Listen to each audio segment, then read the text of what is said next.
Hello, it's Marceline, and I'm remaking my How to Save Samarie guide video. I'm doing this for several reasons. In the old video, I mentioned going to the church through the sewers is the only way to get to Samarie due to the locked gate in the church denying you access to the church's basement. I made a mistake. You can actually save Samarie if you choose to go to the church through the city. I have improved making YouTube videos. Even though my old video mostly holds up, there's definitely room for improvement. And Samarie is my wife, and I will take any excuse to make a video about her. With all that said, here's how you can save Samarie in 302 Termina. Remake! Also, there may be another remake to this video because it turns out the Termina update Myro is working on is revamping so much of the base game. It's not just adding new areas. I can't wait for that!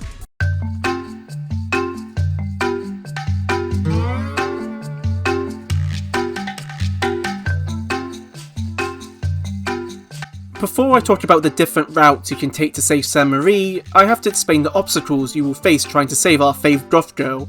You must save her by morning day 1. If time progresses and you speak to her in Rare's dimension, she'll moonscorch into dysmorphia. If you want to speak to her on the train, you need to reach her by morning day 1. This means you cannot rest to save. The only way to save is by reading a Book of Enlightenment, or using a God of Fear and Hunter statue, which are very precious resources. It doesn't stop there, because this also means you can't use Pekili's services, aka the Haxon, aka no new skills. Unless you're playing on easier mode, you could take a trip to the orphanage to get some skills with the test table that's there, but the trip to the orphanage is dangerous, and you gotta fight Father Hugo to get the key to access it. In addition, to get the most out of Samarie when she's in the train, you must save her as Marina. We all know she's our favourite transgender wizard who can destroy pretty much anything in the game, but early game, she has one of the most difficult starts. She can't use two-handed melee weapons, and without access to the Haxon, she can't learn powerful magic skills. In a nutshell, you're purposely handicapping yourself when going after Samarie, just so you can have a chat with her in the train. By the way, you also gotta deal with the traps, monsters, etc. I'm just pointing out the extra hurdles when saving Samarie. This is why Samarie is really difficult to save.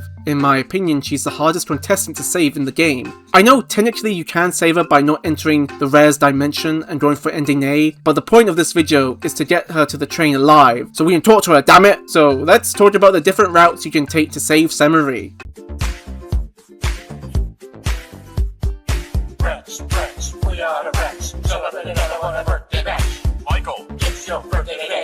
Take the ice cream, there's all the- In my original video, this is the route I talked about. Let's cover it again, but better! This route requires you to go through the sewers and taking the lift to the church basement. Personally speaking, I love taking this route because once you enter the sewers, the rest is consistent. The neighbours are predictable and can be evaded easily. The sewer puzzle is the same every time. The Ratkins domain is a breeze. When you see one, go the other way when you can, and bam, you're out of there. Then finally, you have a boss fight with Moonless, who can be scary, but there is a consistent way to deal with her. Plus, you can grab some sweet loot, including the best one-handed sword in the game. After the Moonless fight, take the lift to the church's basement, use Rare's circle, and Samarie will be there. The only real challenge using this route is getting into the sewers in the first place and making sure you are prepped for the Moonless fight. Marina cannot learn lockpicking in her intro. If you cannot find a small key, you can acquire it by doing Hendrik's quest, and afterwards he will give you the sewer key. However, this doesn't mean you miss out on recruiting a Beather. In my opinion, it's better to reload the intro save, find a small key so you can recruit a Beather. She will make saving Samarie so much easier. There are ways to solo as Marina, but I'll go into more detail in the tips section.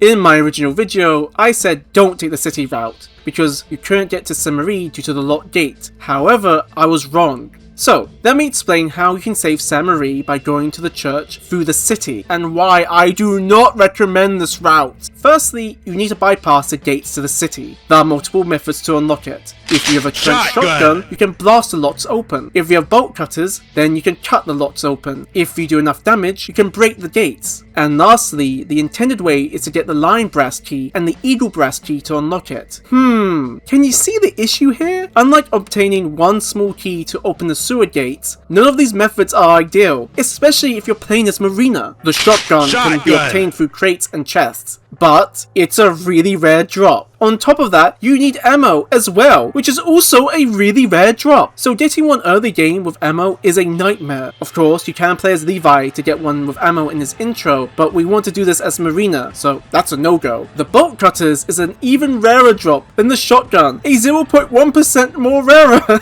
chance. If you're planning on getting one through shelves, I wish you luck.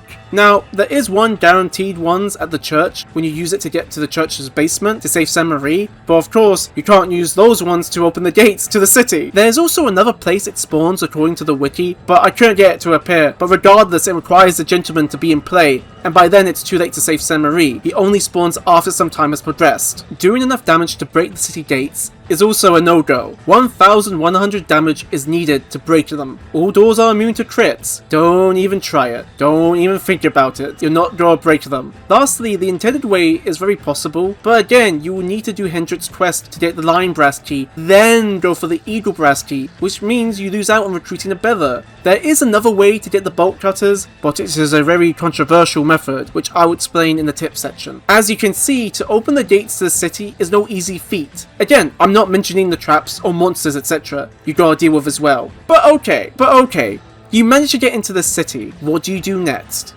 Well, head east to the church, but this is easier said than done. Remember how I mentioned the sewer route is consistent? Well, you can't really say the same for the city. Firstly, if Needle Senpai is alive, you have a dangerous stalker lurking around in the city. He is someone who can appear in many locations, making him very inconsistent when he appears, and killing him is dangerous, especially since you don't have OP magic skills. The Bobby Monster have 3 arms, and there are many lurking around in the city as well. They can potentially kill you in one turn. They are really dangerous to deal with alone, and they are much harder to invade than the neighbour. We can't forget the rifleman on the truck who will shoot at you if he sees you, which he will, by the way. Now, all of these dangers can be avoided, but my point is it's just too much of a risk compared to the sewer route. You just have to run past the neighbours, avoid the Vatkin, and Moonless can be dealt with consistently. Okay, you made it to the church. There you can read the notes on the staircase and look for the hidden bolt cutters. Next, you gotta climb up to the chandelier and make it drop.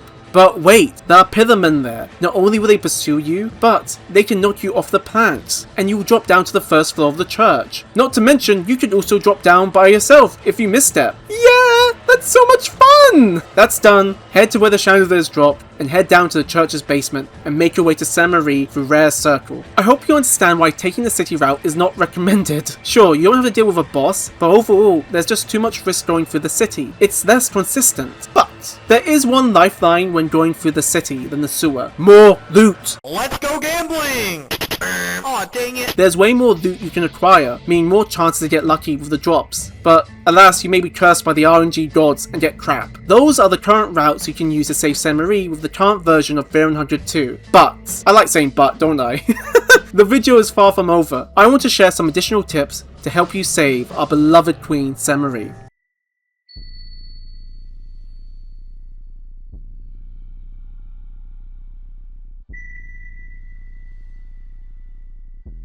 Recruit the redhead with big muscles, Abella. She is arguably one of the best recruitable characters you can get early game, and her skills is a godsend. Yes, this means you gotta take the sewer route, but she is that good. Marina struggles a lot early game, so she needs the redhead to babysit her. If you're going for the city route, recruit Levi. He's not as great as Abella, but the gun and ammo he carries will be helpful. But you gotta keep in mind you need some of that juicy stuff to recruit him. When playing as Marina and doing her character history, by the way, never skip it ever, when choosing what to study, choose Alchemy or Blood Magic. Alchemelia, Volume 1 and 2 are really good, especially Volume 2 since it allows you to make Murky Vial. Blood Magic teaches you Necromancy. You can use it on the villagers and soldiers in Area 1. They're not as great as regular party members, they do weak damage and you can't choose which of them to attack. However, if you don't have a Beather, they are great meat shields. It must be said, don't pick occultism. Yes, Engrave is a very powerful skill, especially if you get the Fear and Hunger Stim Bible from Marina's character history, but it won't keep you alive. You still need 1 point of agility to act twice during fights. It ends up being a passive that doesn't get much use until later. If you're taking the city route, and you're willing to take a risk, head to the Bob Club to get the guaranteed gun drops and ammo. I don't need to explain how powerful guns are. It should be enough to get you to the church safely. Remember though, there's always a risk taking this detour. The Crimson Father is a monster that appears in the church's basement. Avoid them if you're alone. Their mind control skill can end runs. If you're in a party, it's more safer to deal with them, but please avoid them if possible. Use a Book of Enlightenment or a God of Fear and Hunger statue to save if you need it. I know it can be a waste just to save one person, however, to save Samarie in one setting is rough. I have done this so many times, so don't feel bad using them. And lastly, here is a controversial way to get the bolt cutters. There is a dev tile near the start of the game, and if you activate it, it will give you the bolt cutters and other useful items. No, I won't show it here. There are videos you can look up.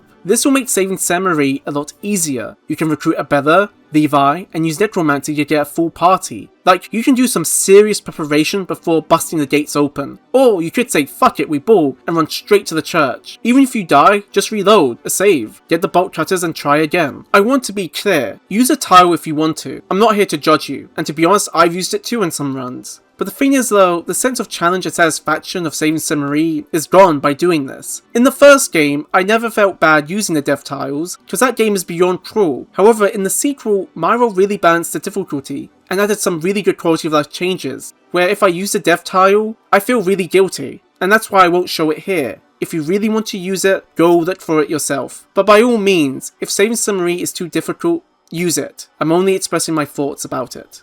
And that's the video. That's a full remake on saving Samarie. But I want to ask, why save her? All this trouble for a morally grey character who refuses to talk to anyone but Marina. You could use this guide to get to her before she moonstorches and fight her to get her skills, which are heavily underrated by the way. Or maybe you'd like the challenge to save someone who's really difficult to save. For me, I love Samarie. Seeing her having a mental breakdown and turn into dysmorphia is horrible. She's a victim of the Ninth Circle. Doesn't she deserve to have some peace before the end? Maybe her love for Marina is twisted. Her stalking/spying of Marina is unforgivable. She's not a good person, but in my eyes, can't she be saved? Doesn't Samarie deserve the chance to change for the better? Failing to save her means Samarie can't be redeemed. She won't have a chance to do some good. Even people who have done bad things can still do some good. Anyway, I may make more videos explaining stuff in 302 Termina. If that sounds cool, let me know.